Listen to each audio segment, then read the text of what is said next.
Hello, welcome to the Backlot 605 podcast. We are on episode number 126. I'm one of your hosts. I'm Casey Kelderman. Joined with me, as always, is the Godfather podcast, Brian Mensing. What's up? How's it going? What's up, Brian? Brian, no April Fools this month because you know what? You and I finally watched the goddamn Godfather. Yeah, how have we been doing this for this long? It's taken us this long to watch The Godfather. I don't know. And that's why I thought, you know what? We can't go into this fully blind like you and I have, because we should probably bring in a fellow movie fan from South Dakota and a big fan of The Godfather, Tony Tubes, back on the show for the first time since Kurt Russell month back in December, sometime last year. Tony, welcome back.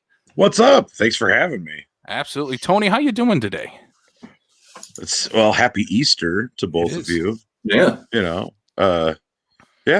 Just got up and did the stuff and with the kids, and now I'm doing this, and then I got to go do more stuff with the kids, and I got to go to work.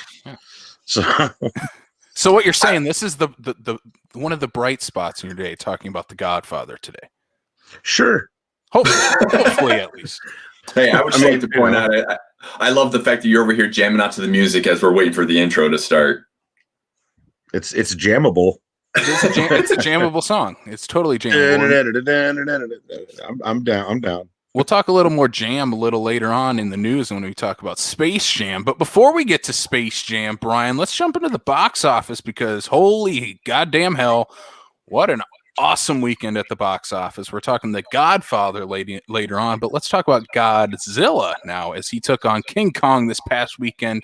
Look at that numbers for this past weekend, Brian. I think we hit the nail on the head with this. Mm-hmm. This is what the biggest basically box office we've had in a year now, since last February, maybe early March. It's the biggest box office of the pandemic, $32.2 million 3-day, but this did open on a Wednesday, taking in almost $50 million over 5 days. Awesome to see these numbers. Obviously, vaccinations are rolling out. COVID numbers are slowing down. That has definitely helped. And I think this is a very highly anticipated movie that people like when cinemas finally were opening up here in the last month, like rolling out big time. I think everybody's like, all right, Godzilla, Kong, that's where I'm going back. And I mean, these numbers show it. These numbers show it right here. Over $30 million, 3 days. I think we guessed high 20s to 30 on last week's show. So yeah, Godzilla versus Kong, great numbers for this past weekend. I did not have a chance to watch it in the theaters. I watched it on HBO Max, which was fun. But Brian, what are your thoughts on this, first of all? Well, I mean, this is hopefully maybe to show for you. You commented about the fact you didn't see this in the theater. I didn't see this in the theater. I saw this on HBO Max just like you did. And the fact that we still have, over the course of even just the 3-day, a $30 million opening box office here during the biggest box office we've had for how long here, and this is a dual release. So hopefully maybe that just goes to show that the dual releases aren't necessarily going to be the killers of cinema. Mm-hmm. Tony, did you have a chance to watch Godzilla and Kong yet, or are you excited to watch it? I'm excited to see it. I haven't. I watched King of the Monsters like on an overnight shift, and so I was kind of in and out, and so I need to rewatch that first, and then I need to watch this. It's so hard for me to sit down and watch an entire movie right now. Just with I work in the evenings, and by the time I get home, I'm just wiped, and then during the day, I'm doing other shit. So yeah, it's been tough, but I'm gonna get to it. I have it. I'm ready to watch it. So. Honestly, maybe the best way to watch these movies is going in and outs, but make sure those in and outs are I'm doing work while the humans are on screen. When I'm watching when the monsters are on. That's the best way to watch these. Mine was I was literally falling asleep, dozing in and out while watching it, because I was on an overnight shift where I just literally sat there and watched movies all night. So yeah, once you get to it, I think you'll dig it. This is a fun monster movie. I think it's the shortest of all 4 movies in this series, so I think that helps. It's a little It less. Doesn't feel like it, to be honest. It's under 2 hours, so I think that's pretty. I think King of the Monsters was 2.5 hours, I think, or something like that. But Godzilla vs. Kong, it's a fun movie. I mean, if you're a Kong fan, you're gonna really dig this. I think if you're a Godzilla fan, you're gonna also like it. Yeah, Yeah. my kids went to it in the theater already, but I haven't. So, Brian, what were your just like quick thoughts on Godzilla Kong? In the atypical fashion, the monsters win, the humans lose, but you don't go to this to go see it for the humans. You go to go see this for the monsters. I did go through and did rewatches of all Kong and the Godzilla ones, basically leading up to this here. Finally, get some decent fights. It's definitely going to be better than some of the other Godzillas we have, but it's. Yeah, I'd say it's a very serviceable and a very well put together. The CGI is great, the fights are great. So, yeah, like you said, you don't watch this for the humans. I have a question about the humans, though. Okay, and now let try to put your comedy ears on here just a little bit, but also, so right now in our society, there's a lot of bad things going on towards Asian people. And if we're talking about a Godzilla movie here, and I'm just trying to make sure that they didn't wipe out like 500,000 Asian people in this movie, because that would be in very poor taste of the tone of right now. The final battle takes place in Hong Kong. That's all I'll say. Oh God. That's all I will say about that, Yep. Tony. Yep. That's it. Let's All right. move on. Sorry, Moving on. Didn't Number mean to take it 2. to a dark place.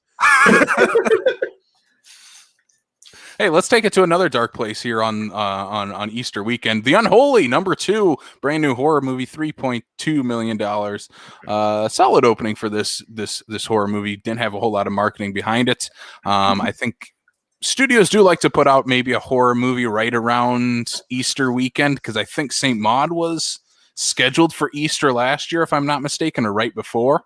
So I think they're trying to sneak in these type of movies. Because when I think Easter, I think horror movies, Well, Passion of the Christ is a horror movie, so yes. It's a snuff film. I didn't want to say it. What is the Unholy? I guess I don't even know what that is. Yeah, enlighten me, because I'm with Tony on this one here. I don't really know. I did not hear about it until this upcoming weekend. It has no marketing behind this movie. Jeffrey Dean Morgan is in this movie. That's really all I know about it. Oh, the comedian or whatever. Yeah, Negan. Yeah, Negan. Yeah. There you go. The comedian Negan. The comedian Negan. I'll take both, because I do like some Jeffrey D. Morgan. So I mean, for me, this would be that would be a reason for me to want to watch this.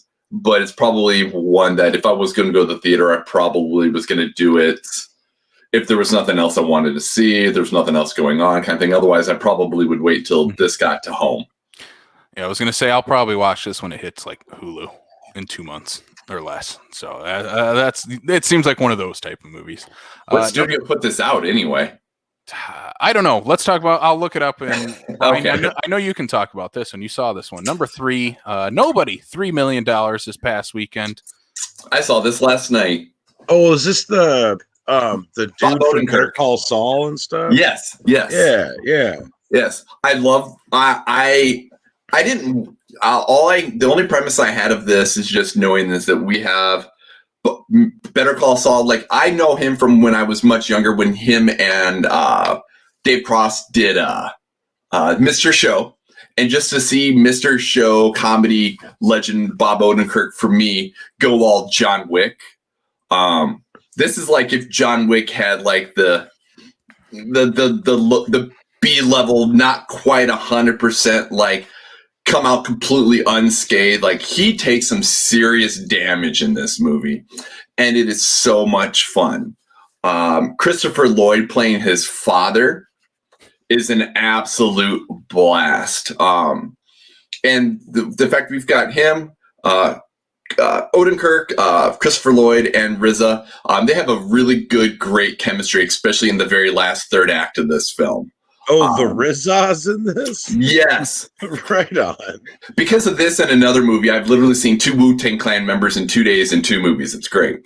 The RZA, he's one of those ones where I don't expect him to, have a knockout movie, starring role or something like that. Like when he tried to do like Man with the Iron Fist kind of thing, whatever. But I legit enjoy RZA in anything he does. I love The Man with the Iron Fist. I thought that was an awesome movie. Yeah, I absolutely did enjoy them too, especially when you got Batista, who's still in his very early primes of attempting to try to be an actor. But yes, Bob Odenkirk and the RZA, great, chemistry. There's early on before we get to that last act, whatever. But yes, like it almost feels like a B-level John Wick attempt to try to be like him trying to be like John Wick, but definitely, yeah, he takes as many punches as he's giving.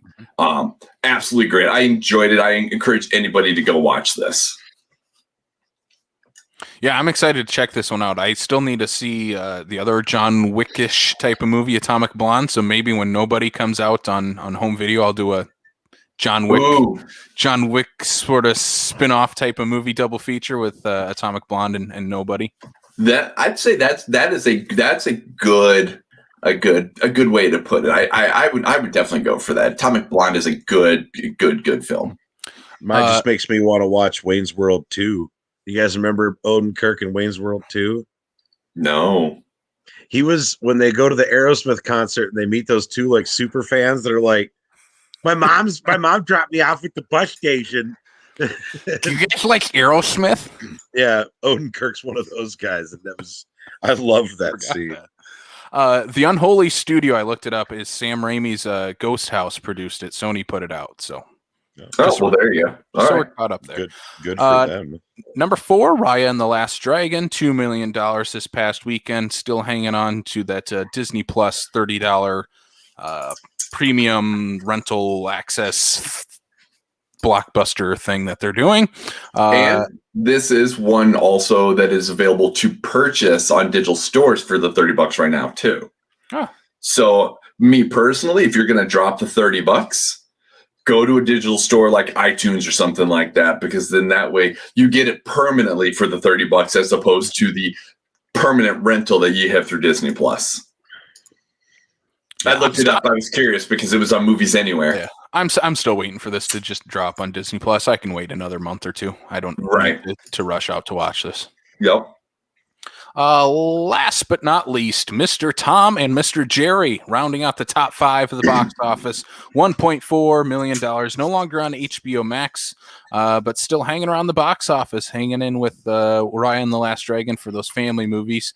Tom and Jerry still doing pretty well for itself.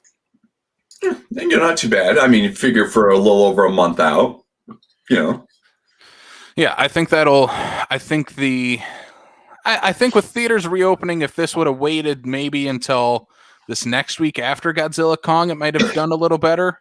And just waited just maybe another month or so, and it would have done a little bit better. But still doing pretty good for it. I mean, for a Tom and Jerry movie coming out in 2021, like it's doing pretty good.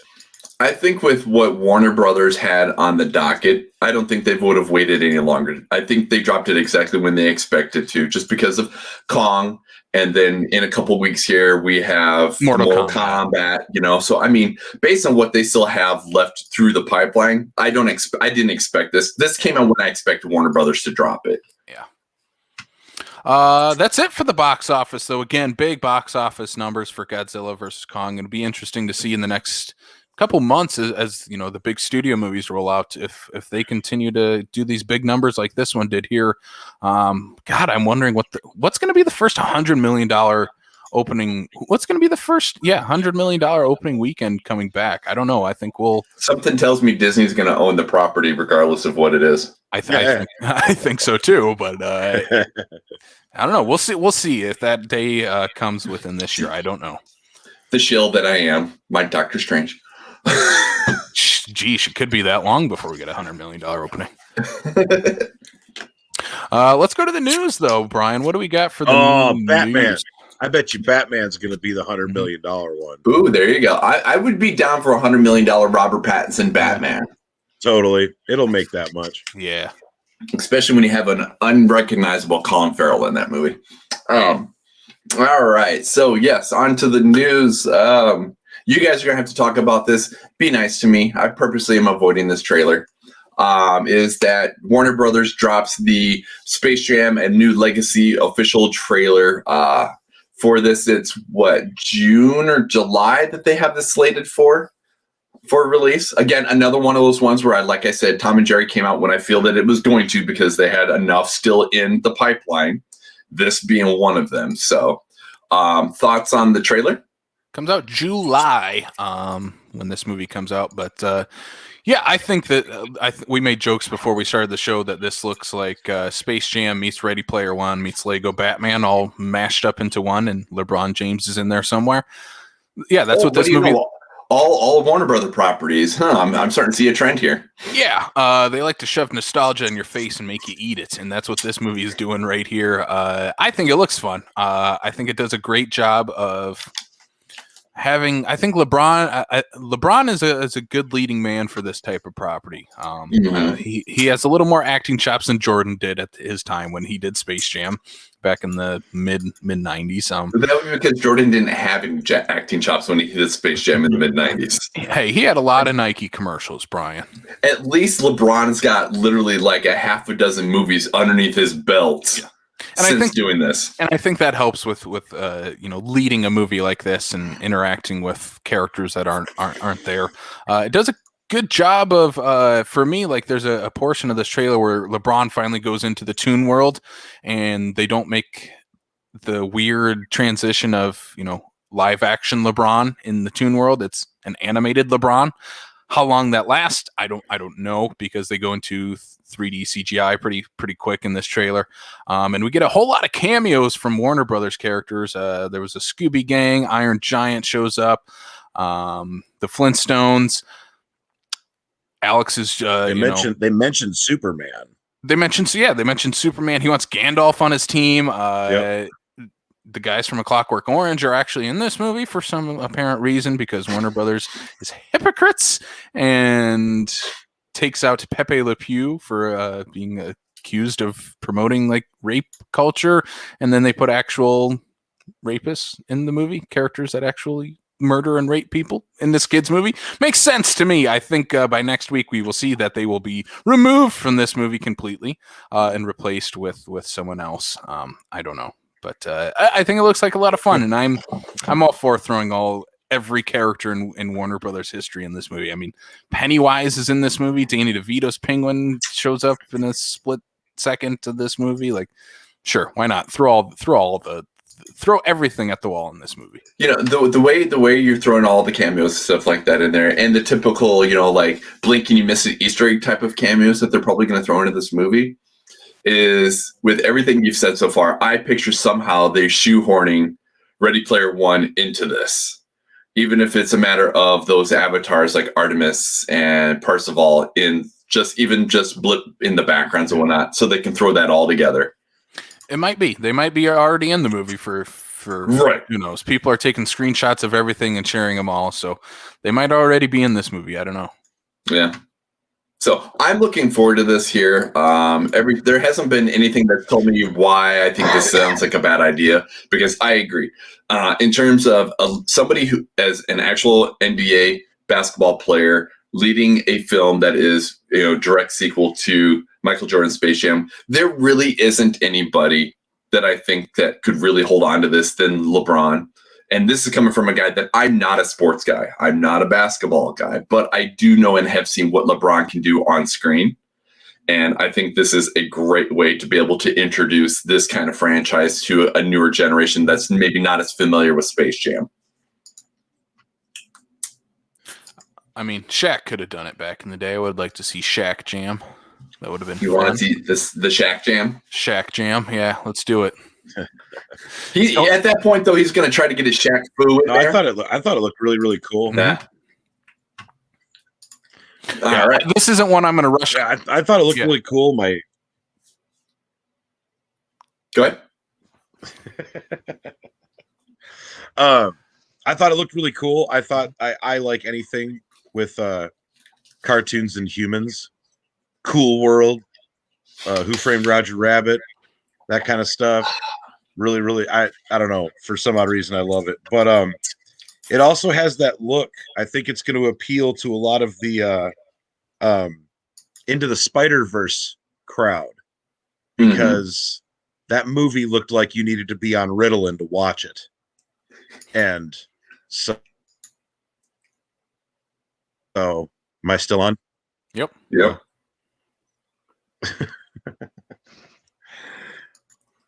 Okay, yeah, but I mean, so it looks like it'll appeal to the children of this generation a lot. I think so. I definitely would have to agree with that. What do we got next, Brian? What do we get next? We have something I'm actually very, very excited for, as it looks like Rian Johnson has found a new home at Netflix, looking to pay upwards of $450 million for 2 sequels to 2019's Knives Out, with Mr. Daniel Craig reprising his role as LeBlanc. Between Knives Out and Logan Lucky, I love Southern drawl, goofy Daniel Craig, and I'm looking forward to this. I really enjoyed Knives Out. I've been expecting and wanting a sequel. Obviously, it's not going to be called Knives Out 2, but Knives In, Knives Out 3, 4, 17, who knows? But the fact that, Netflix is working on trying to pick up this franchise property and make it part of their own, I'm super looking forward to this. Yeah, I mean, this looks like a lot of money to throw at 2 movies here. For Knives Out, which was a success and definitely a critically acclaimed movie. I believe he was nominated for best screenplay for this movie, if I'm not mistaken.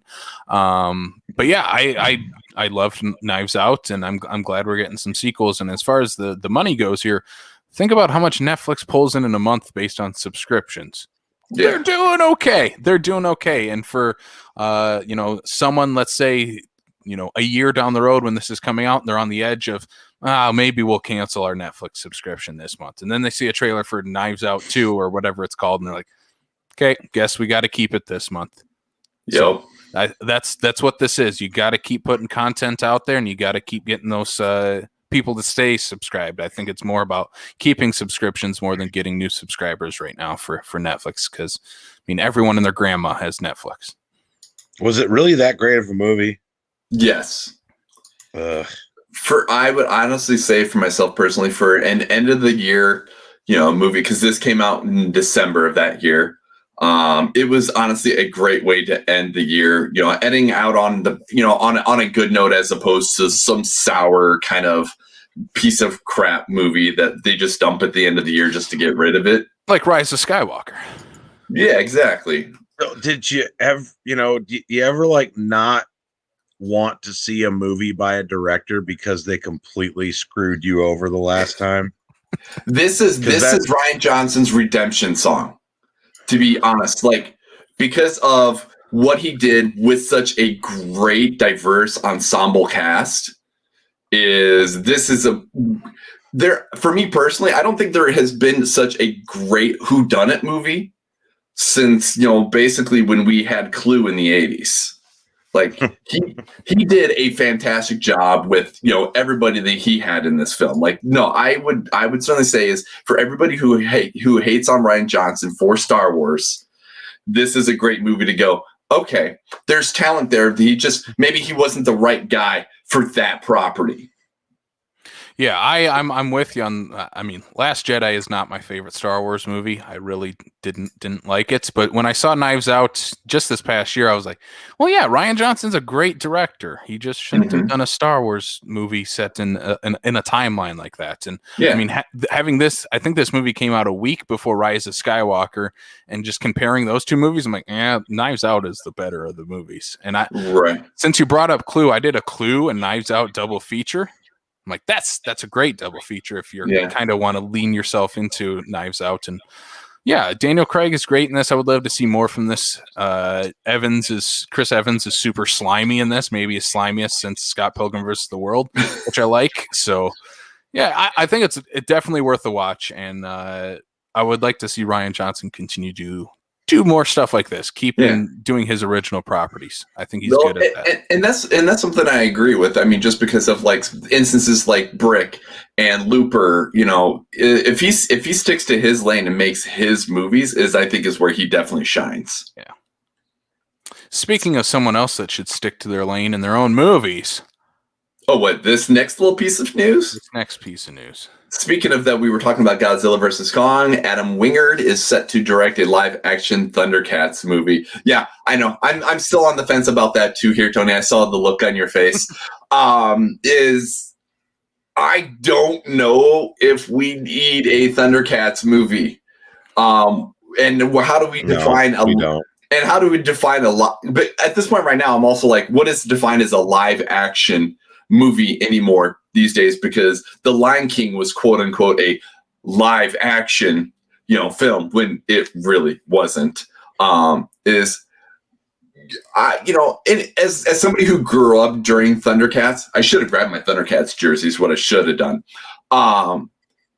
Is how is this going to translate well? I mean, that would be like, you know, like if we were trying to make a live action Gargoyles, like, how is this going to translate and look good at the same time? Like, Gargoyles has human characters, but that's besides the point. So does Godzilla versus Kong, and we know how that went. I don't have any problem with the talent, the work of Adam Wingard in the first place. I have my question of why the hell do we need a Thundercats movie? And if you're going to do it, if you're going to attempt to try to bring this to the masses, CGI or, you know, animated, whatever the case is, it not live action. So I'm going to come in at this from a different perspective. It's because you're 12 and you didn't grow up on Thundercats. Yeah, I don't know Thundercats from you know, anything. Like I know the images of it. I've never watched it. I've never had an interest with it. It was not in my time. Gargoyles is more my speed for a cartoon show. But as far as like the Adam Wingard thing goes here, I'm like, the last 3 or 4 projects he's done have all been properties that he's done. Because he's done Godzilla vs. Kong, did Death Note, and he did Blair Witch. 1 out of 3 is good, and that's Godzilla vs. Kong. So for me, he's not batting very well on doing properties. But as far as his original stuff goes, I think he's doing 100 on those.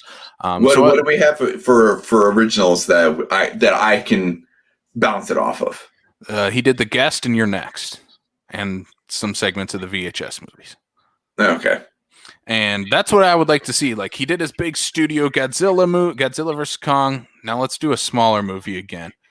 But I think next step for him, he's going to do a superhero movie. I think that's probably the next step for him. And I mean, that seems to be the way to go with everybody. I would like to see him start to balance doing a indie movie with the studio movie. Do kind of back and forth, or a couple big movies, make your bucks, and go back to that. So go make a paycheck movie, go make a smaller movie, go make a paycheck movie. Mm-hmm. Yeah. So I'm not excited for a Thundercats movie. I do want to see what Adam Wingard does after this. I mean, he's also doing Face Off too, which I'm much more excited for. What? Yeah. Wait a minute. Mm-hmm. So does it have Travolta and fucking Cage in it? The last we heard is because it is a direct sequel. It's not a remake anymore or whatnot. And it sounds like the Travolta and Cage are both currently in talks to reprise their roles. I'm ready for the big ride, baby. Come on. Let's do that shit. How would you guys feel if this Thundercats movie also starred John Travolta and Nicolas Cage? That depends. That depends on whether or not Travolta's going to make himself look kind of like Battlefield Earth. I hope so. No, I want to see Nicolas Cage in a live action David the Gnome movie starring Nicolas Cage as David the Gnome. I still, for the sake of Nick Cage and whatnot, when I heard about like Disney Plus wanting to do a National Treasure series and whatnot, and not have Nick Cage, and I'm like, God damn it, he is the National Treasure. You cannot have National Treasure without Nick Cage. That's why I didn't put that in the notes the last 2 weeks. I don't care.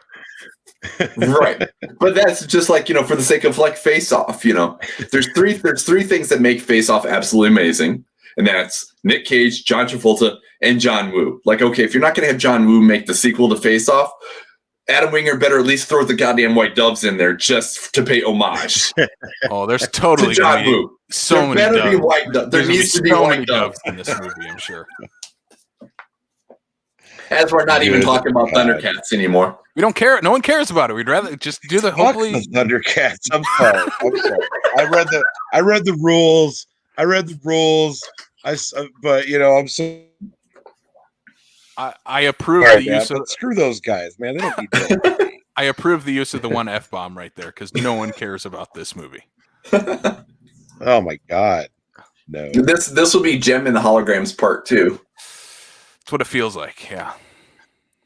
I want to see Masters of the Universe 2 with Dolph Lundgren and the guy from Voyager and Courtney's Cox and all those people. I want them all to come back. Hey, I'm all for down another Masters of the Universe if that means if we get Frank Leganella or however you pronounce his last name as Skeletor again. Yeah, dude, that'd be amazing. He always said, "I'll be back at the end." Right? I mean, and come on, dude. Make this movie quick before he dies on us. He is a very, very underrated actor. Very much so. Very much so.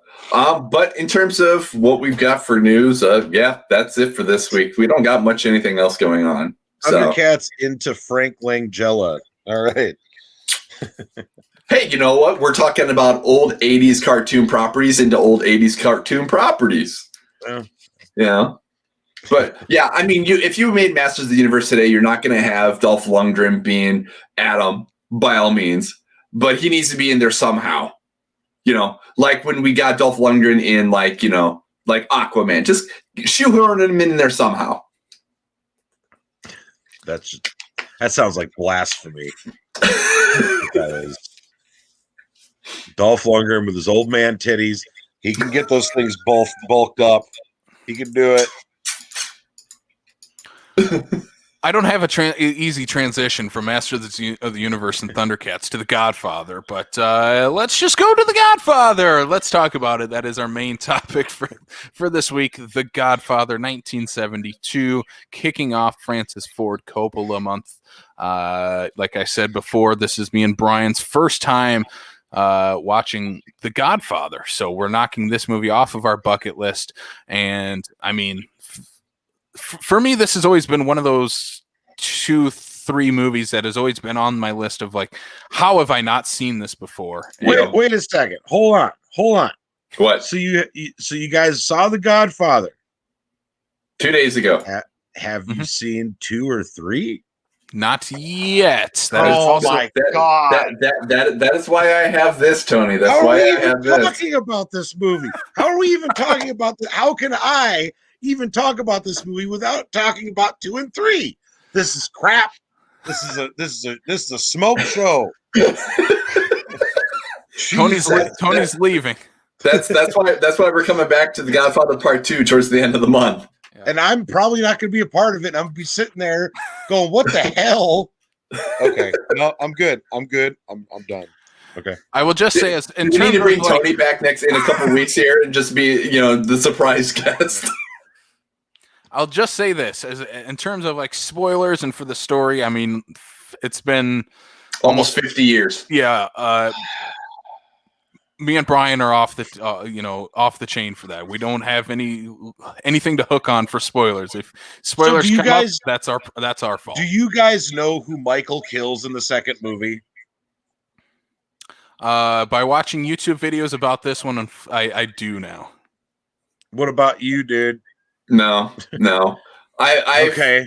I tend, but like Casey said too, is the fact that we're talking about the fact that we're almost 50 years removed from when this movie came out. If we are enlightened to something we haven't seen, that's completely on us. Mm-hmm. I mean, it's at the same time too, where it's like, for instance, in this particular movie, the horse head scene, that thing has been done so many times, whether it be live action or like Family Guy kind of stuff, whatever, As soon as like it even started panning into that scene, I'm like, oh, I knew exactly what this is. You know, I didn't have the shock factor because I'm like, yep, I know what this is. I know what we're getting into here. So it is completely on us, Tony.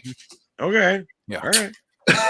So, but we will try to focus it mostly on this movie. I know the other ones will come up, and I think that's just through the ether of these movies being what they are, being some of the greatest movies ever. And I mean, when people talk about obviously greatest movies ever, the first two Godfathers always come up all the time. Mm-hmm. I think if you look at like some of the like the AFI list or ask any movie fan, these are going to be up there as some of the greatest movies ever. Even in terms of trilogies, it's always brought up that The Godfather is one of, if not the greatest trilogy of all time. So that's always brought up, and I think it's always in our consciousness of that. So I think, like Brian said, if spoilers come up, they come up. That's for both us and the audience. So The Godfather, let's jump into this. I mean, my history with this movie is very, very brief. Besides, I talked to you guys before the show started. This movie, the trilogy actually, has been sitting on my movie shelf for 4 or 5 years now because Kayla owns this movie. She grew up watching these movies, and I told you guys that just goes to say something about the family, though. You know, the fact that if Kayla grew up watching The Godfather, you know, that's something you watch as like a teenager and as an adult. You don't grow up on The Godfather. well, like, she was teenage aged. I watched those movies at an obscenely young age. Like, maybe that explains a lot. No, I'm just kidding. I'm kidding. Probably does, man. You know, it probably does. Like, have you thought about playing a horse head prank on someone when you were a kid? No. Okay, that's a good thing then. That's a good thing. Yeah. But like I said, these movies were sitting on our shelves for a long time. When I told her I had to watch it for the show, and she couldn't watch it with me, she was mad because this is some of her favorite movies ever. And then when I finally said, "Okay, I watched it," she's like, "Yeah, what'd you think of the horse head scene?" Like that was the first thing she went to, is the horse head scene. I'm like, well, okay, as somebody who's seen this movie many, many times, and going at two people who have only watched it once recently, and adult cinephiles, that's why we had to knock it off the list, Tony. It's why we had to knock it off so we can be creditable. My question to you guys is, what was your favorite part or aspect of the movie coming into it as 30-some or 40-some? I don't know how fucking old you guys are, but you know, as you know, sort of adults, you know, what was your guys' favorite aspect of the movie? Actually, for me, I mean, outside the fact that, I mean, it's just a great story. It is a fantastic movie, and it deserves to be on many, many lists. But one of the things I enjoyed actually going into it is, for the sake of Marlon Brando, other than Streetcar Named Desire, this is probably the one and only movie I've actually seen from beginning to end to see his performance. But some of these young performers who were still making a name for themselves, you know, before we even knew who, like, you know, James Caan was, Robert Duvall, Diane Keaton, just all these people where, you know, who it's almost 50 years later, who are these amazing, you know, seasoned, you know, veterans nowadays, to be able to see them, you know, in a young prime, to see Robert Duvall with hair, you know, kind of thing. Like, he didn't have much still then, man. No, he still didn't have much. But I mean, I even went to go look for like Robert Duvall, just in general, to see kind of where he was at the time when this came out, and he was primarily a working TV actor, like you would expect of somebody of the 50s and 60s. I believe he had only before this came out, he only had like 2 other film roles, and one of them being To Kill a Mockingbird, which is a black and white movie, because he goes that far back, you know, to see kind of the evolution of some of these amazing actors and actresses. Yeah, okay. for me, what really shocked me is that right after I watched it, I put up my little Letterboxd review and gave it a rating, and I gave it a 4 out of 5. But then the more I thought of it, and more I thought about scenes and how they progressed and how characters progressed in this movie, I'm like, this is why am I giving this 4 stars? This is a 5-star movie. This is a perfect movie. The Godfather is a perfect movie, and I don't give that to very many movies I only see one time. But the more I thought of The Godfather, I'm like, this is a perfect movie. And for me, what really what I love about movies and what really gets me to grab onto them is characters. And this has some of the best characters ever. And combine that with the tremendous acting in this movie. I mean, Michael Corleone is just a freaking fascinating character to look at just in this movie. And that's why I'm stoked to watch 2 and 3. I want to see where he goes after this. But my favorite scene in this movie, if we want to go with this, is his scene in Get ready. Get ready. Is his scene in the Italian restaurant where he has to take out one of the heads Salazzo? Yes. Heads and the police officer. I'm like, this is just police chief. The police chief, and I'm like, this is such a great scene, such a tremendously suspenseful scene too. Like the entire time he's sitting there, like you can like. Pacino's kind of sweating a little bit, and I'm kind of sweating watching this a little bit too. Like, what's going to happen when he goes into the bathroom and can't find the gun right away? I'm like, oh, did they not drop the gun off? Oh no. And then he pulls out the gun, and he doesn't, he sits down right away with these two guys. I know we're just jumping halfway into this movie, but that's right. We never jump around at all. We'll jump to the beginning after. But I will say, for the sake of that, like going and looking for the gun kind of thing and whatnot, is we don't really get that much anymore these days. You don't get even just that small suspense of, is this going to play out like it's expected to play out? That would be the kind of thing. Oh, he'd go to the bathroom. He knows exactly where it's at. He's going to come and he's going to go do his thing. Like there's even just that small bit of suspense of, is it really there? Exactly. Is he looking in the right spot, whatever the case is? Because he's in there and he's grabbing around for a good 15, 20 seconds, and you're just sitting on the edge of your seat going, this is going to go south. This is going to go south. And I like how they pull that, just together, just for that aspect alone.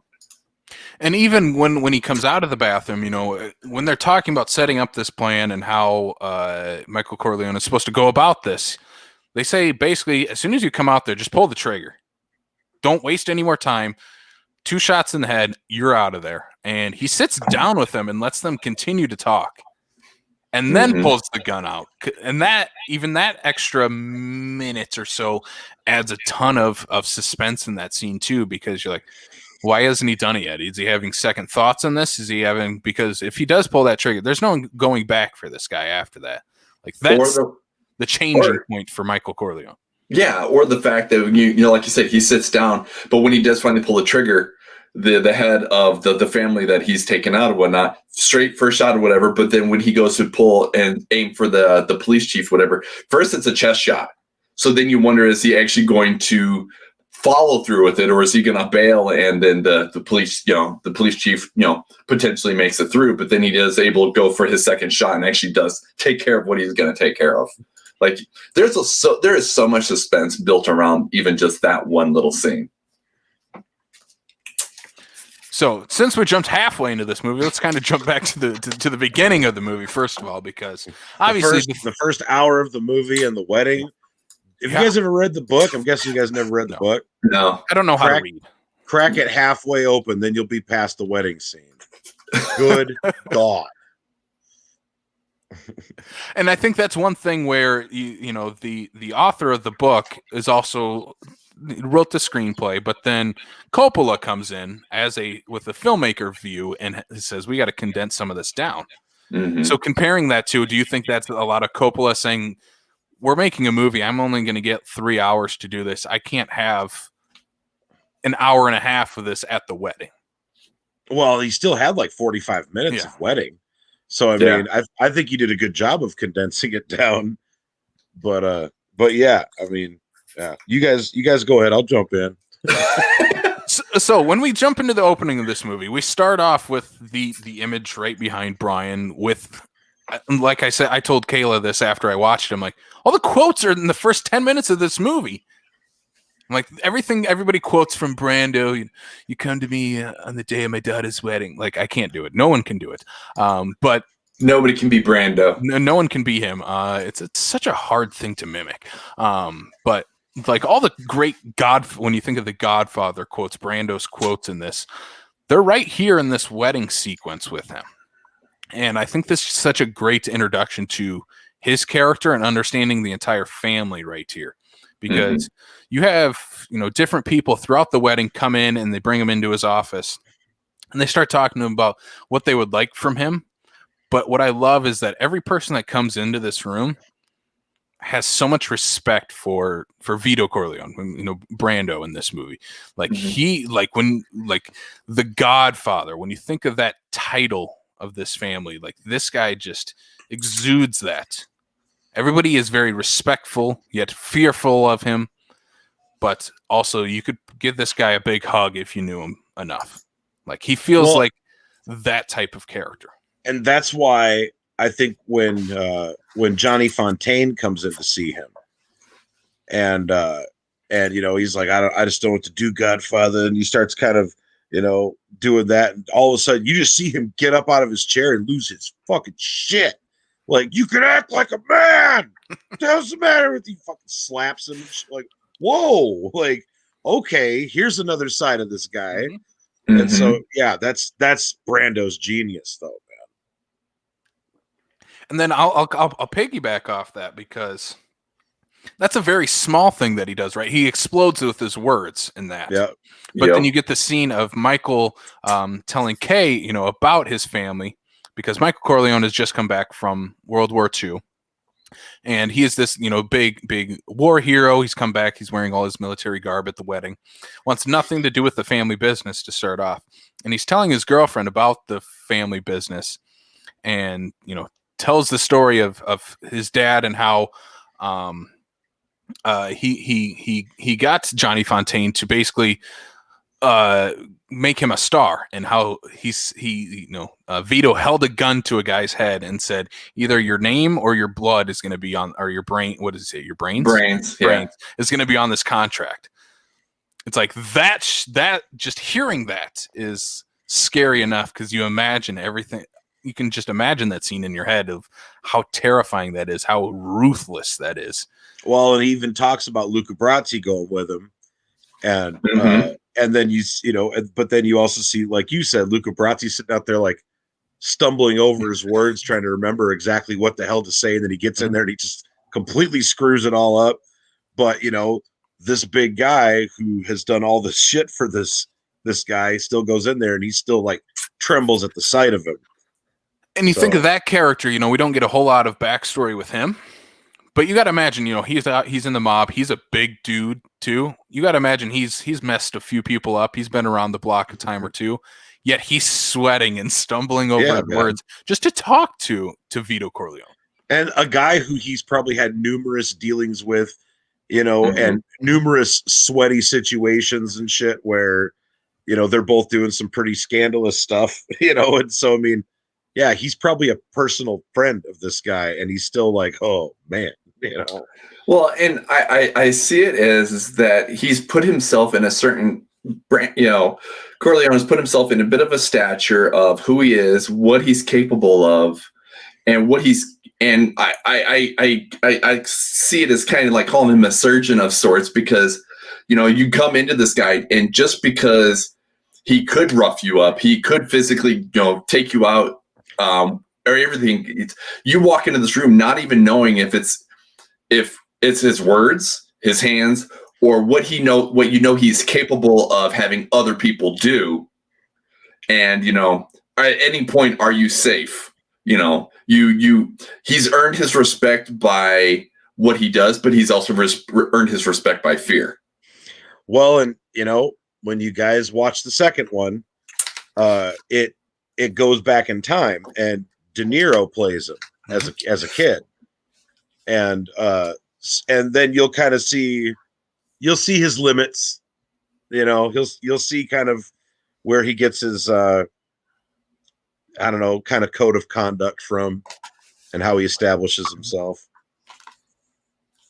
And what I do like, and that's why I'm excited about this one, is this is really a Michael Corleone origin story, like where he rises up into the ranks of his family in this movie, because Vito is on the end of, he's nearing the end of his life, and he is really trying to set up who's taking over here.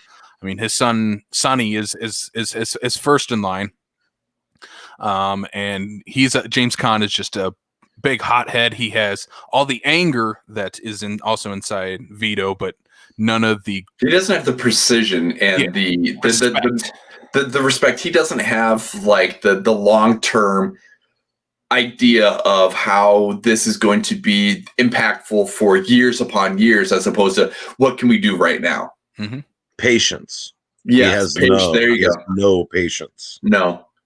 And that's when, that's one thing I do like about Khan's performance in this. Like he was beautifully cast for that.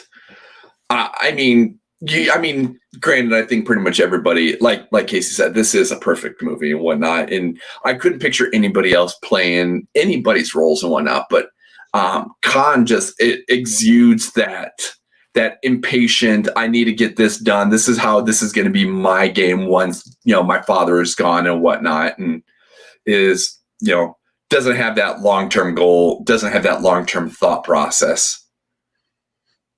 Yeah.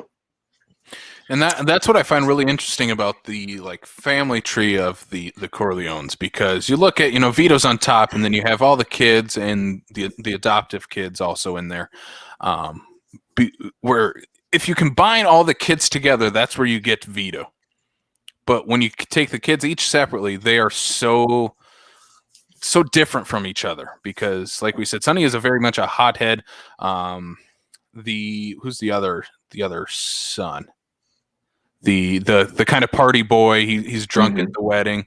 Fredo, who he has really no interest in the family business. He's kind of the party boy. He'll take all the benefits of it. And then you have Michael, who starts off on the outside and probably is the most like Vito by the end of this movie, especially, but still isn't there. He's still missing that something with that. And even the adoptive kids also has some traits of Vito in them, but also they're not high on the food chain of overtaking, being the Don of the family. Well, and that's one thing I think is kind of interesting too, is the fact that Pacino comes into this as basically the baby of the family. He's the youngest of all of the siblings, and I think what it is outside of the fact that he basically ventured out, became the war hero, everything like that, got away from the family business and whatnot, but is able to come back in and see all of these sprinklings of how the different siblings and kind of have grown up through all this. And I think is gleaning all of that to make himself more into like how his father is, as opposed to the party goer, the hothead like his brother and stuff like that. He used that military precision. Well, and guys, I just want to let you know, don't count their sister Connie out either. That she had such a the quintessential 50s female role in that first movie, but she comes into her own too. And it's very interesting hearing people talk about this family not knowing what happens to them all. And how they evolve throughout the movies, man. I tell you what. We're in for something then, is what you're saying. It's a wild fucking ride, man. Like that first movie it definitely sets up a lot. Like that's for sure. It's a wild ride. But Al Pacino always talked about his favorite role or his favorite part of The Godfather was when he and one of my kind of favorite aspects of The Godfather is the switch that was turned, because even when he's shot Sollozzo, and even when he left to go to Sicily and married Apollonia and stuff like that, there was still that glint of that Innocence. kid the innocence, that kid that left. But the moment that fucking car blew up, the moment Apollonia was taken away from him, the next scene is him. And honestly, like even Al Pacino's face looks physically different.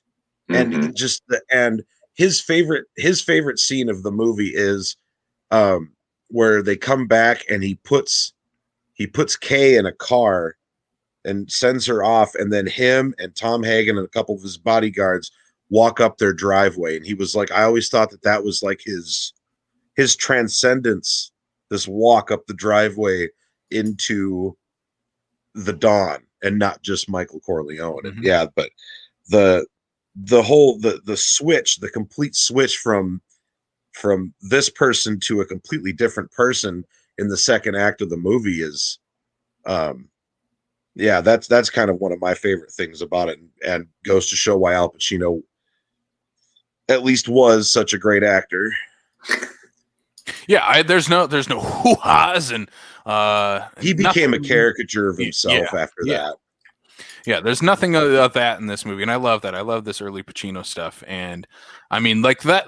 Like I said, Michael Corleone, his character arc is so fascinating in this movie, and that's, like I said, looking forward to where he goes after this, and it sounds like we're in for a ride with that. But I mean, his character, like we said at the beginning of this movie, is very much like he's on the outside, but what happens is, when Vito becomes under attack and is taken out by some of the other rival gangs in New York, he's left in the hospital. He basically left for dead, and they're going to come pick the scraps of it. But he takes the initiative of pretty much everything in this movie. He takes the initiative of what the others won't do in this situation.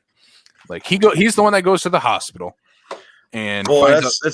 It's funny you say that, because you guys were talking about the suspense of what was the scene you guys were just talking about with all the suspense? Oh, when he kills the police chief? Yeah, when he kills the police chief. Mine was when he goes to the hospital and he finds out that nobody's guarding Pop. And so he like goes outside, and the flower guy comes by, and he was like, I want you to stand here and just look mean and everything. And that was when I was like sweating bullets going, what the fuck's happening? What's going to happen? That was kind of my moment in that movie for that. So yeah, sorry, continue. No, that is it is a super suspenseful scene, especially when you see him, pushing him down the hallway and trying to hide him away from everybody else, and you see the footsteps like coming up, and you're like, here comes someone with a gun. They're about to take out Vito, and what's Michael going to do in this situation? No, it's just the like you said, the flower guy shows up, and even that, like you said, them standing on the steps on the outside, kind of being intimidating the muscle. That's also super suspenseful, because we know they don't have any weapons with them. They don't have any guns. They have no protection at this point. And you see this car roll up, loaded with guys with guns, and you're like, oh, something's going down here, but. Of course, they take off, and that's where we get to. I think this is kind of the introduction of Michael. Like they say in this is business, not personal.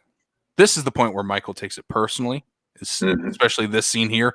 He knows someone that was going to come there to kill his dad, and he finds out it was, another option was the police chief was going to come there and just kill his dad. And so Michael takes a punch for his dad in this scene. And that's where he's really like, I got to do what I got to do here. I'm killing the guy who hired the guys to that put dad in the hospital, and the guy that punched me in the face and that was going to go and kill my dad. I'm going to take both of them out, and that's what I have to do, and no one else can do this in that situation. And I think that's really the start of his turn of a character, is this him bringing it up that he's the one that has to go into this situation and take out the two guys. And I think that's such a fascinating thing. Of everybody else continues to say throughout the movie, this is business, not personal. Everything Michael does in this movie is very personal to him. And I find that very, very, very, very interesting, especially comparing that to everybody in his family, especially, his older brother, Sonny, who seems like the guy, he's the hothead. He's the one who has no control over his anger. He's the guy that should take it personally. But he even tells Michael, this is business, not personal. And I think that is super fascinating to look at. Even he understands the business of the family business. But I think that after the Apollonia death, when he comes back, the personal stuff's done. At that point in time, it's all about power and just keeping his family safe. But that's about it. And he just screws everybody over pretty much. So yeah, I think it's a little mix between that, from one half of the movie to the other. It's interesting. Yeah. So we talked about the kind of the midway scene where Michael does take out the cop and the leader, and Michael has to go flee to Italy. So he has to go back to the home country, basically leave Sonny in charge until until Vito gets better. And I love that this is kind of a mini movie in this movie is where Michael goes to Italy, because like that for me, watching it for the first time kind of feels a little bit out of left field, but in a good way by the end of it, because now we're focusing Michael's away from the family this time. He's kind of back to the roots of where Vito is, where Vito grew up, and he finds his own trajectory in life. Like right now, he could technically just live out his entire days out in Italy with his new wife, Apollonia, that he meets out there, and spend the rest of his life out there with her. But when the business comes to his personal life out there, and she dies by a car explosion, and he's betrayed, and at that point too, that's like Tony said, that's really where it cements of there's no more old Michael in this movie. Like you said, when he comes back to America, he looks like a different person. He doesn't look like the same character that we met an hour and a half earlier in this movie. He's a completely changed and different person in this movie. I will certainly say, for the sake of the Sicily segment, is that you do start to see the transition early on in how he is and becomes more like his father at the beginning of it, and just the car explosion at the end basically is what solidifies his change. But when he first sees Apollonia for the very first time, he's trying to figure out who she is and whatnot, and that whole scene where he basically is talking respect and talking to the father, person to person. And, I mean no disrespect. I don't mean this, whatever. This is my intentions, whatever the case is. You definitely see, Vito in all of that to say, hey, you know what? I'm not trying to overpower you. I'm not trying to say that you don't have any say in anything with this. This is me showing my respect to you, and basically showing him that, that he is a type of man that will be able to take this man's daughter and be a fulfilling individual, as opposed to just some random Joe that's like, hey, your daughter's cute.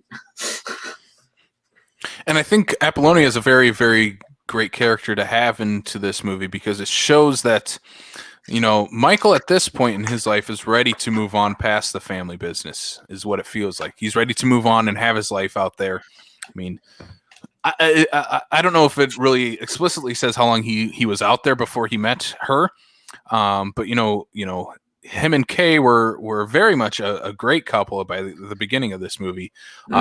Seeing he's very happy with her by the beginning of this movie, but by the end it's a very different relationship. But I'm gonna keep my fucking mouth shut. But I will say to that, the one thing that kind of threw me a little bit of the loop is that he comes back to the States after Apollonia has been blown up, everything like that, and he's just gets right back into that, be like, I want to marry you. I'm like, and that's what I find so interesting, because it's this time when he comes around to Kay, he's not coming into this relationship the same way he was when he left. He's a very, very different person when he comes back. Basically forces her into it, like, goes to her while she's teaching school and basically just like grabs her up while the kids are playing. Like, let's go. Dude.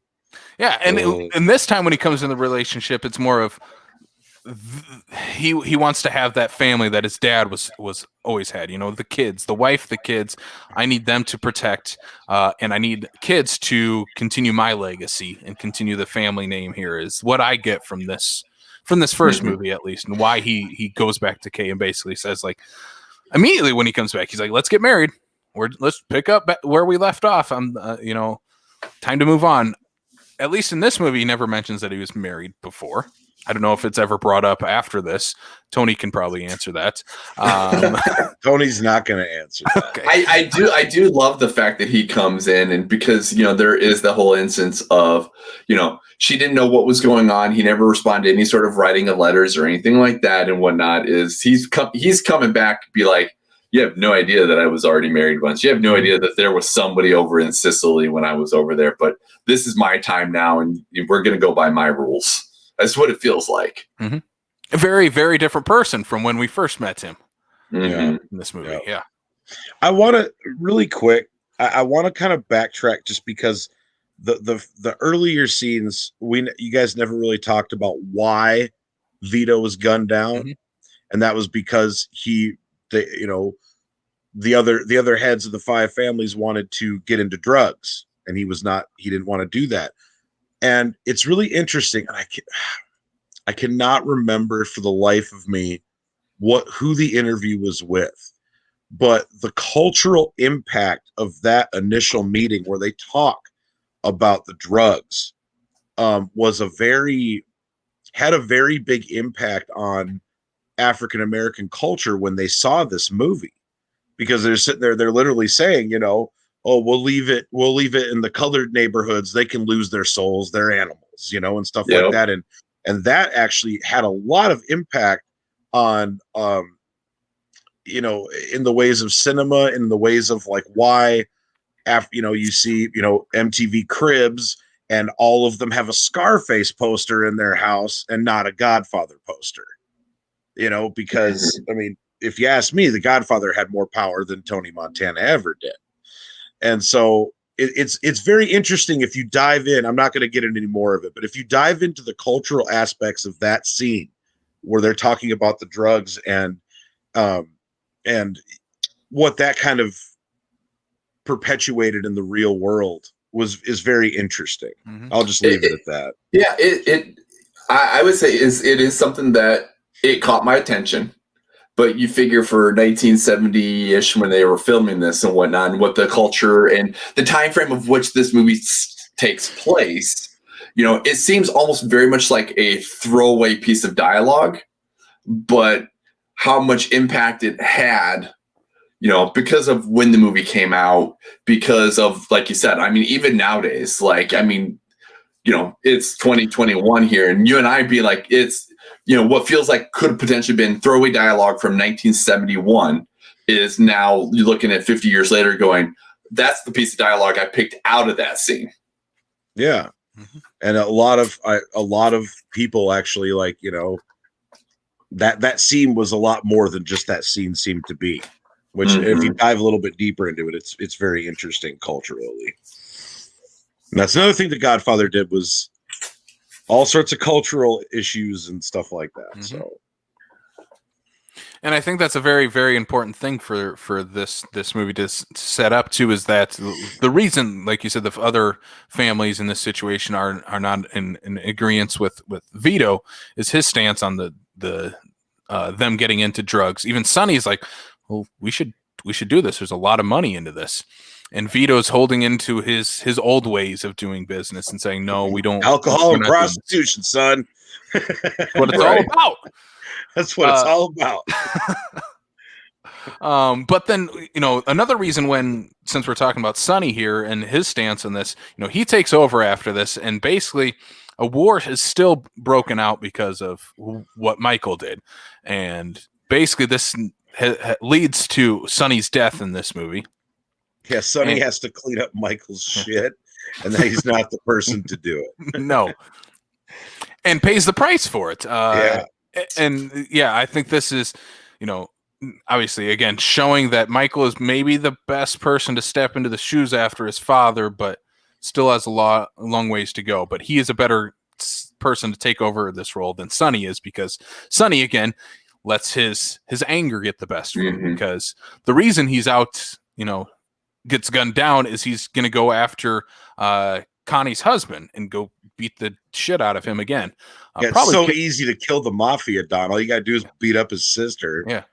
He was probably going to go there to kill him this time. But I will say there's one thing about that scene that just, as somebody who's walking into this here, that I kind of had a little humor in, is the fact that, for that split second, this is something he lives in a life of knowing that at any time somebody's going to potentially try to take him out because of what he does and the family he's a part of, everything like that. As soon as he sees that car in front of him is not letting him go forward, why not back the hell up and get the hell out of there? Like, for me, it felt like he had enough time to be able to be like, you know what? There's nobody behind him. Just turn around and get the hell out of there. Because he's a hothead. That's right. the thing. Just because he has get out of my way, you son of a bitch. Now he wants to beat them up. Yeah. Right. Because also, I looked at it and I see it, and all of a sudden, when they're panning back and he's laying on the ground dead and whatnot, I'm like, there's so much open space behind him. I'm like, put the car in reverse and do something about, Like, but if, let's say Michael was in that situation, he's the one that would have had the wherewithal to, like, something's not right here. I got to get out of here. I will back up. But Sonny, with his character, he's like, I got one focus, and you guys are pissing me off by not moving. I need to go and beat the shit out of this guy. Get out of my way. That's all that's on his mind in that situation. And if it would have been Fredo behind the wheel of the car, the car in front of him would have stopped, not let him go, and he would have shot his own self. Just because it was a minor inconvenience in his life, and he's a moron. But the part of this scene, Sonny's death, that I got a little humor out of is Khan still has time to get out of the car after being gunned down through his like, he gets out of the car, starts taking a couple steps out, and continues to get shot. And still is moving. I thought that was funny. I get why they did it. I thought it was funny though. I would love to put those two in like a contest. What's like what's the worst / best gunning down between Sonny Corleone and Officer Frank Murphy from RoboCop? Like, I would love to see who people think got it the worst, because look how they massacred my boy. Okay, your Brando is much better than Casey's. That's because I got a little bit more weight on me. It helps with the jowls and stuff.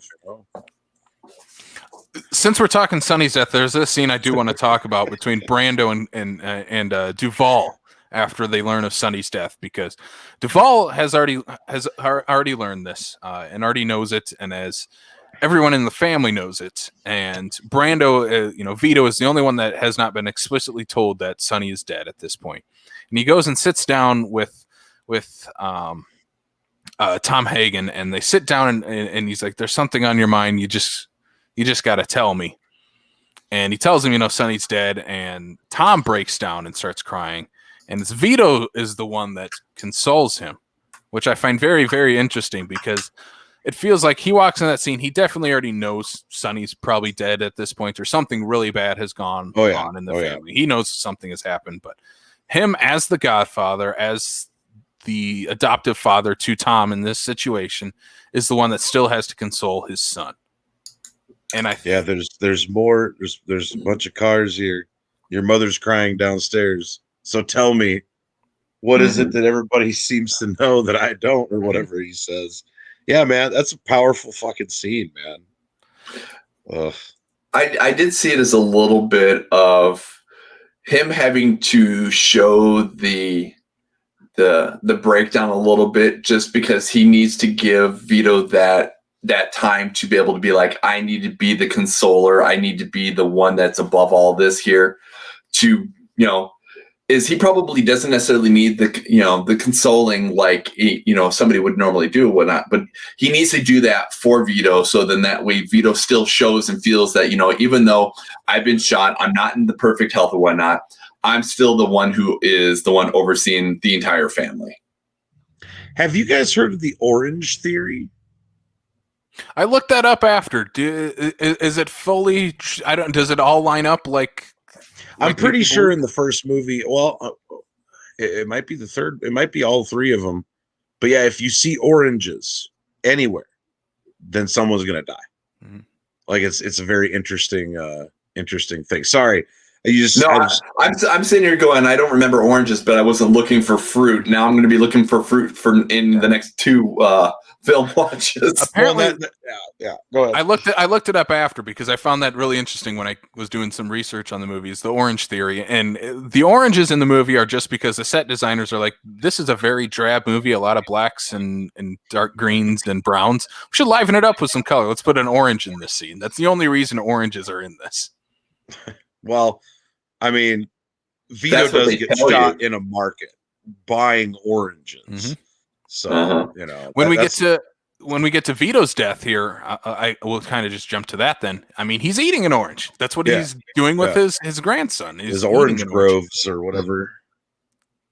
So I guess we can kind of just jump into that scene then, because I think this shows great humanity of Vito in this scene, because, you know, of all the things that the Godfather could be doing at this point, he's hanging out with his grandson in the garden and putting the orange peel in his mouth and scaring his grandson. Like, it's a great little fun scene between a grandfather and his grandson. Something tells me that kid was genuinely scared, and Coppola's like, I'm keeping that in the movie.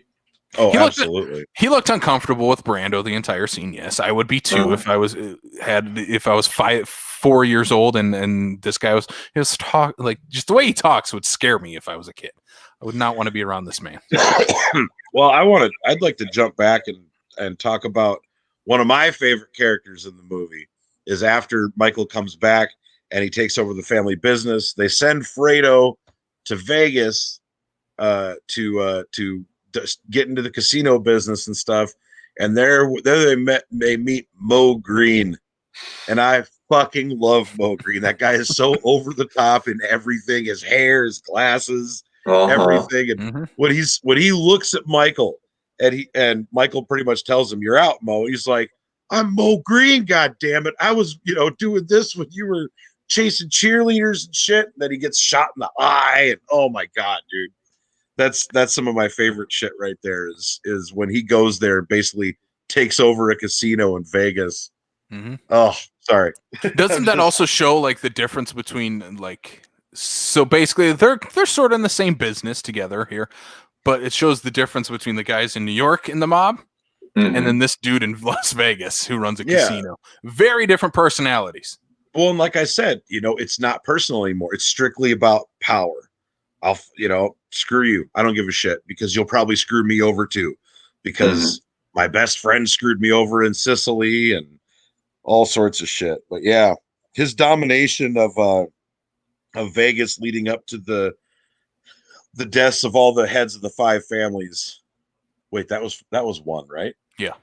that would have been shitty.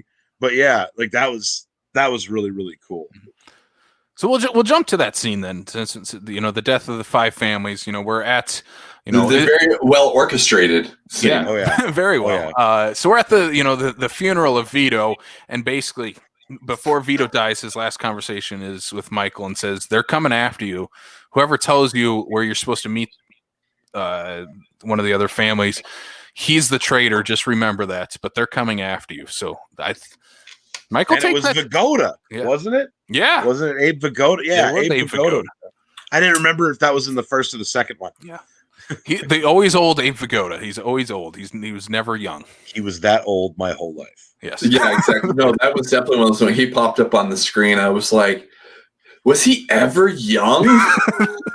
It's like Steve Martin. Steve Martin has been that old my whole life. He's always had white hair. Right? My whole life.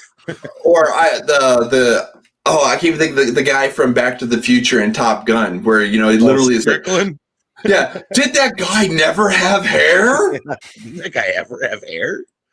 Oh, that's funny. So we get to the baptism scene, which is the baptism of Michael's going to be the godfather to his his sister's child, and this is basically at the baptism. Michael has orchestrated his guys to take out the entire other 4 families in this group, the other heads of the 4 families, and he's going to control everything. That, like Tony has said, power. This is all about power now for Michael. Like, he is going to be the one controlling everything at this point.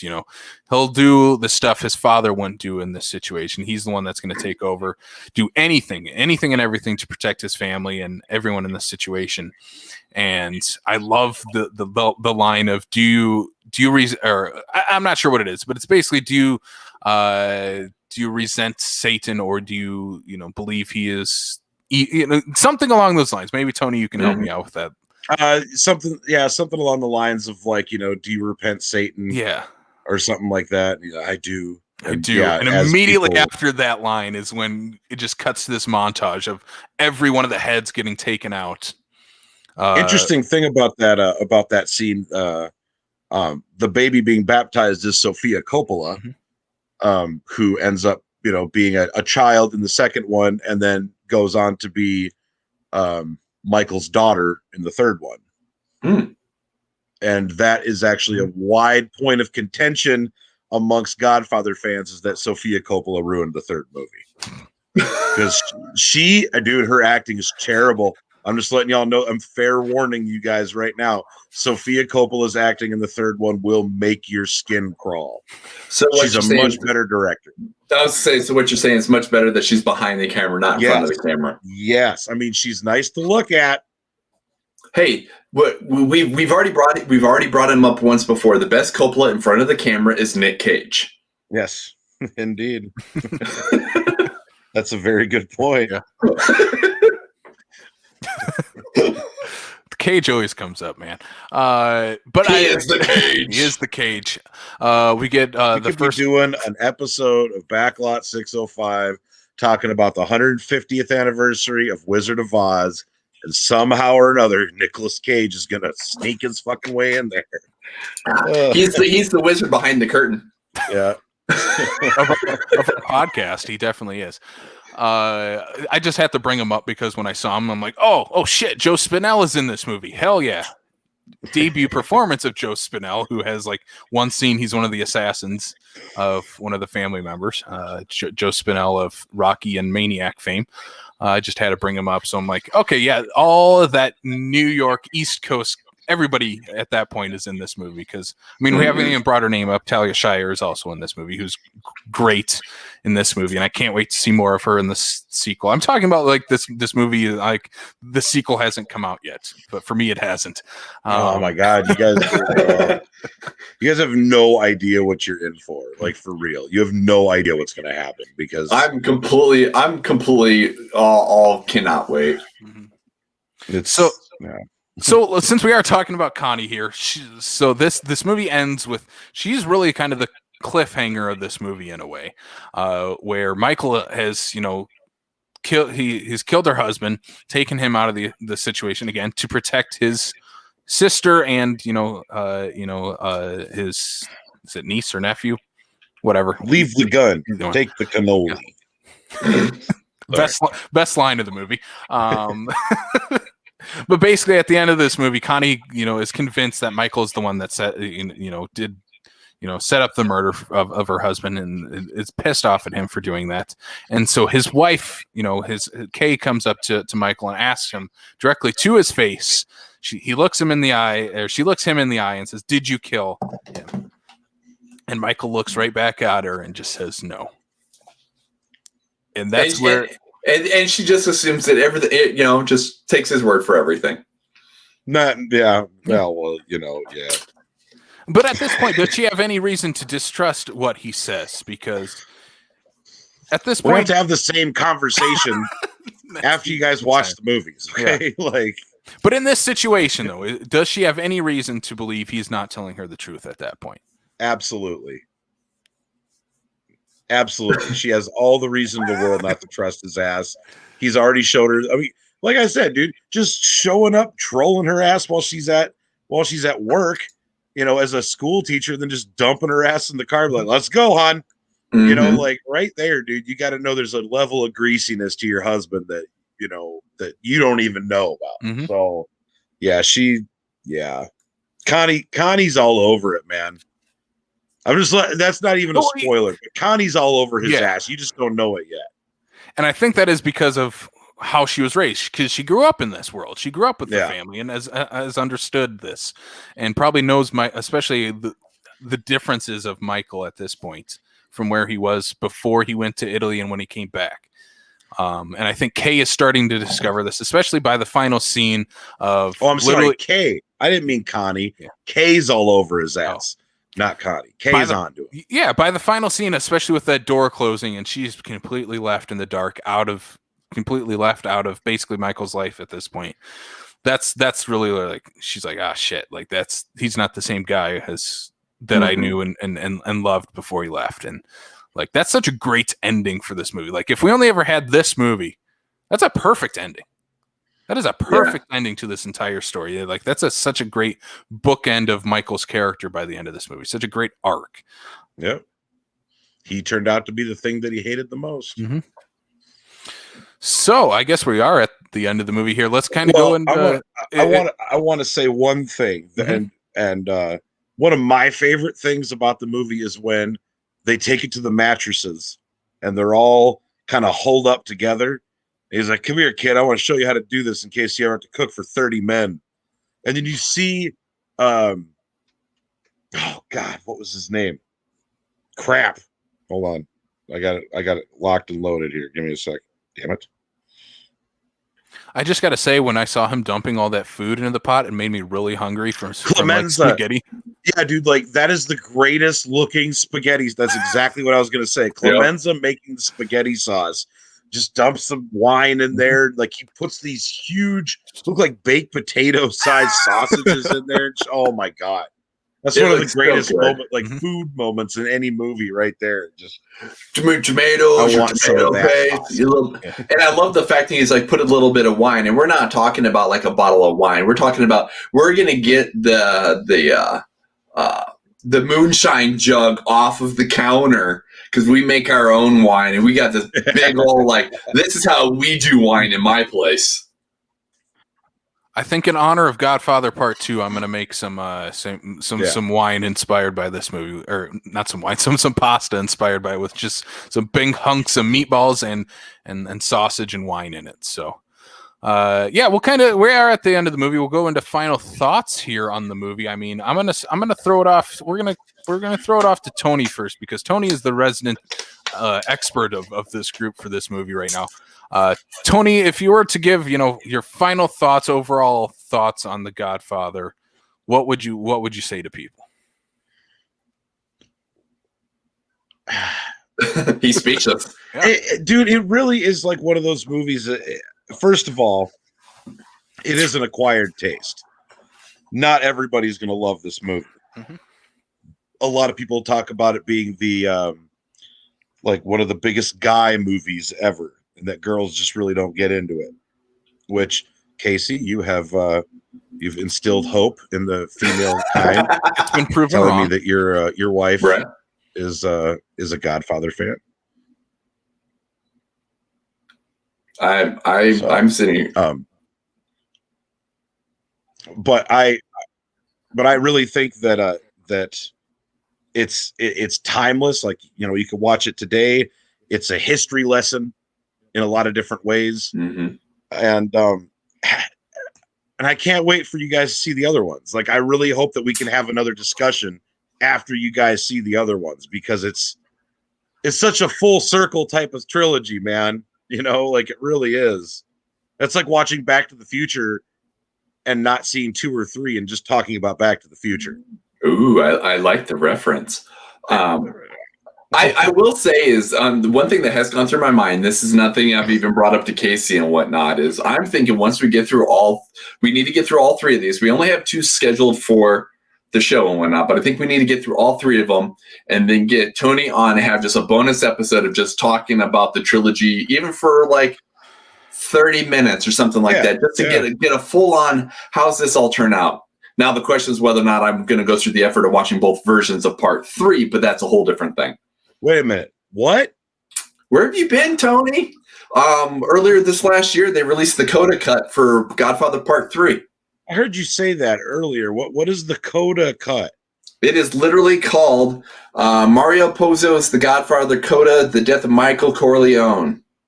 Oh, nice of them to spoil that for you. Well, again, for somebody who, this movie is how many decades old, that's on me. So right. But I guess I might have to my understanding is that because of how much crap Coppola got for Godfather 3, this has been completely recut. My understanding, this is a far superior version of The Godfather 3. It's about 25 minutes shorter. It's about 15, 20 minutes shorter than the original one. The opera. The opera was like a fucking hour long. Yeah, because I looked it up. I think it said it was like 250 something, whatever, for the original Godfather 3. This one's only like a little over 2.5. But yes, earlier this last year they released a standalone recut of Godfather 3, completely overseen by Coppola and everything like that. Wow. Well, yeah, I'll have to dive into that. In fact, actually, if you were to go like say on iTunes, for example, and whatnot, and look up the trilogy, they actually give you the Coda cut versus the original cut if you were to go to buy them together again. Interesting. Mm-hmm.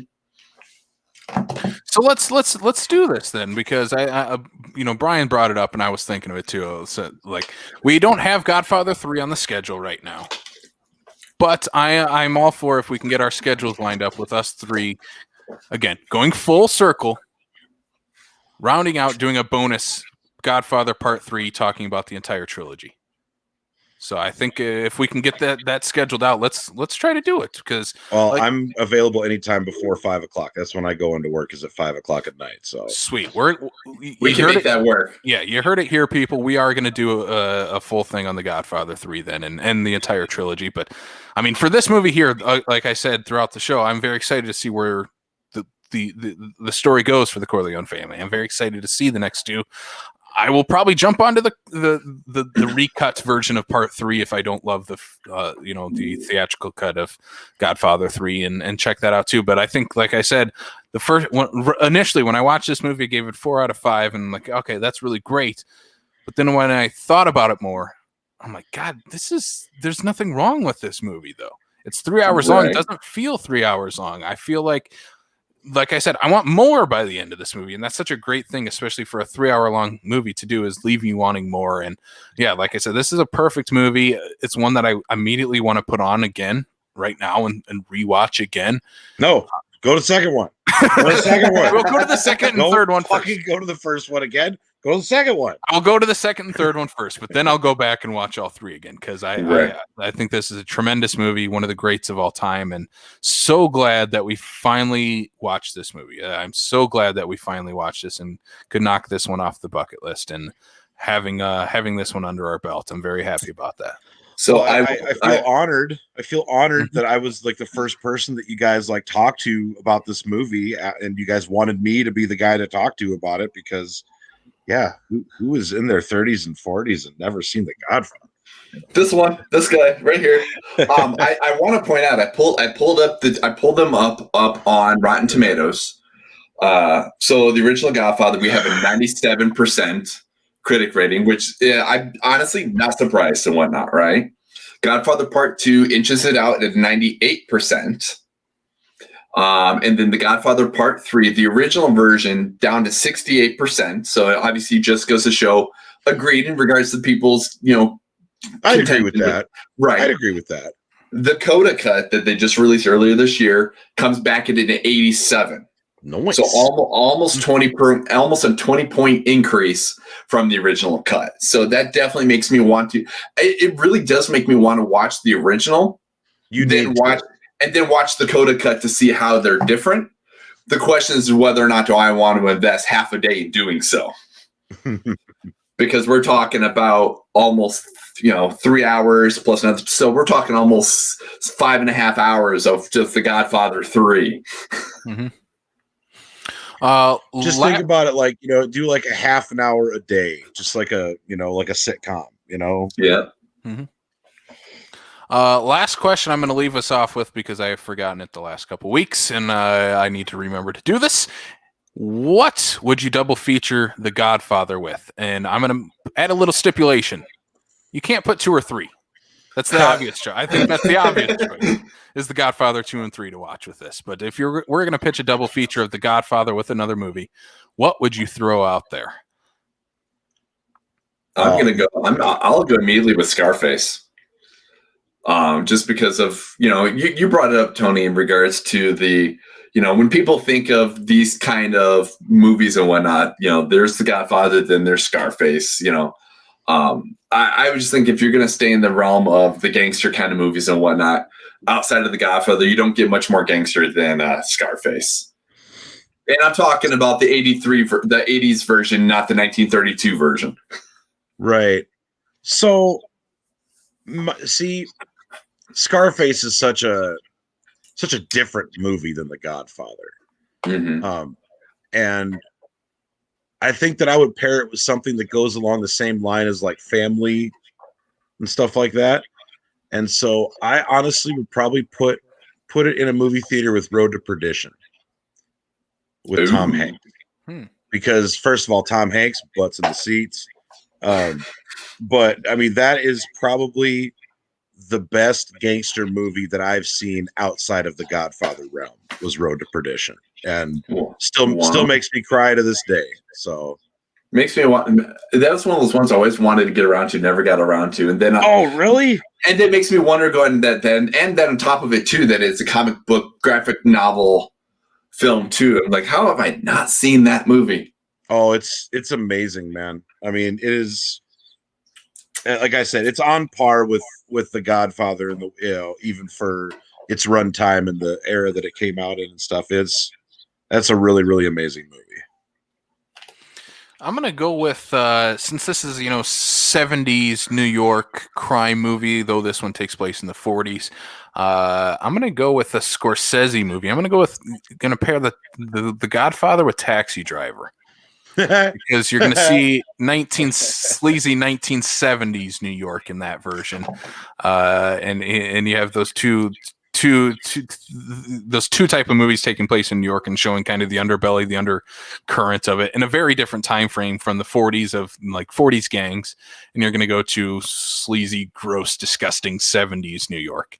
So that's my double feature, and then you can have that as your De Niro leaning into Godfather 2, and then you can segue into Godfather 2 after that. Yeah, but then people are going to be all confused, like, why is that taxi driver now like all calm and like collected? Because he goes from being pretty fucking nuts to being pretty calm and cool. Because he got enough shots to the head when he was in Raging Bull. It's all this weird trilogy. All right, let's wrap this thing up here. The Godfather, if you haven't seen it like me and Brian hadn't before this show, go check it out. Stop this podcast, go check it out. I mean, we spoiled the entire movie for you, but go check it out anyway, or if you haven't rewatched in a while, please do so as well. We'll kind of jump into the plugs here. If you like this podcast, you can subscribe on Apple, Spotify, Stitcher, Google, and YouTube as well to see our lovely faces if you want. They're not that lovely. Brian, where can they find us on social media? My face is lovely, damn it. I'm just saying. You can check us out on Facebook, Twitter, and Instagram at Backlot605. On Facebook, we also have the South Dakota Film Community Group. Join the conversation. We just like to talk about movies and everything that's going on, news, thoughts, all that fun stuff. Mm-hmm. And if you need some more Backlot 605 content, head over to backlot605.com and patreon.com/backlot605. We have $1, $3, $5 month tiers. We will put a little poll up later this week, though, for what you guys can vote on for our bonus Coppola movie. You're going to get two of them, I guess, this month. One on the regular feed with Godfather 3, but then we'll also have you guys vote on another Coppola movie for us to do. We'll put that poll up a little later on Patreon. But again, thanks to our patrons, Logan, Blake, Andy, Derek, Lou, Corey, and Darren. Thank you guys so much for supporting the show, and hopefully you guys can help us vote on something cool to do for our bonus episode. Yeah, but before that, I'm going to throw it off to Tony before we sign off here. Tony, where can they find you online? Where can they find Silver Screen Showdown online as well? Well, yeah, I'm on Twitter at TonyTubesZer, and then I have two YouTube channels. One of them is Silver Screen Showdown, which is my online movie trivia game show that Casey has actually been on. I've been trying to get Brian on now. I know our schedules has just been all sorts of, yes. Well, and honestly, we're in the middle of season 3. We did 4 episodes. Then my computer took a dump right on my face, and after that, I needed to wait for a stimmy check to come so I could get another one. So now I finally got a new computer. I'm now just kind of cracking it open. I got a different job back in January, so it's just been all crazy. But we are going to kick back into Silver Screen Showdown here soon, which is just a fun, funny, completely adult R-rated game show about movies. I love it. 5 rounds of different stuff, and but then I also have a YouTube channel called Tubes World that I don't do much with, but I will be producing a short fan film for Back to the Future 4 coming soon. And that's been 6 years in the making. I've been collecting movie props and found a guy with a DeLorean that I could borrow for the shoot and everything. And it'll be very interesting, but that's where I kind of post all my personal projects and stuff like that. So Tubes World and Silver Screen Showdown and at Tony Tubes are on Twitter. Awesome. I want me some Back to the Future, so I'm all for that. It all stemmed from me listening to the soundtrack, and about a 2-minute spot in one of the tracks caught my brain, and it just started working on something that has snowballed into something that is really cool. And are you talking about the Alvin Silvestri scores? Yeah. Or just like the regular, like the main soundtrack? No, like the actual score to the movie. I'm that big of a nerd to where I just sit there and listen to movie scores from start to finish. Mm-hmm. So keep going. As Brian's going to go grab something Back to the Future. He's probably going to go grab his vinyl copy of it. Actually, I'm pretty sure that's what it is. I'll plug what we're doing next week as Brian's grabbing his vinyl here. Next week, we are going to be continuing Francis Ford. Or all three. Well, the name of the track is 85 Lone Pine Mall. Let's see here. That's what the track he's looking for.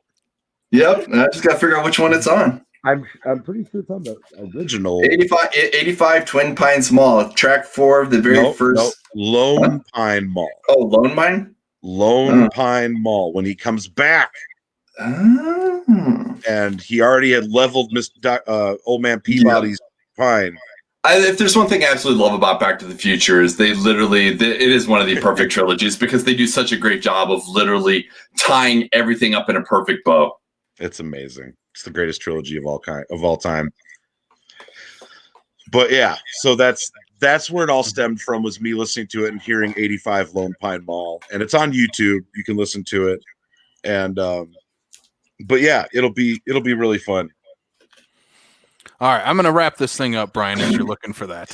Next week, we're going to talk about The Outsiders, 1983, the Francis Ford Coppola movie. He did The Outsiders? He sure did The Outsiders. I did not know that. I would have said that was like a Spielberg movie or something. Oh, and on top of it, too, if you are curious, because I myself personally, this is one of those ones where it's a huge emulsive rewatch for myself as well. There are 2 versions of this movie as well. There is the regular one that came out in the 80s, and then 10, 15 years ago, he came out with the complete novel, which it completely redoes and bookends the beginning and the end of the movie, changes the score, is more prone to be more like the book, adds about 20, 30 minutes to the movie, because when he made The Outsiders, the studio basically said nobody's going to sit in a movie theater longer than 2 hours. So that's why he actually had parts of the movie that were condensed.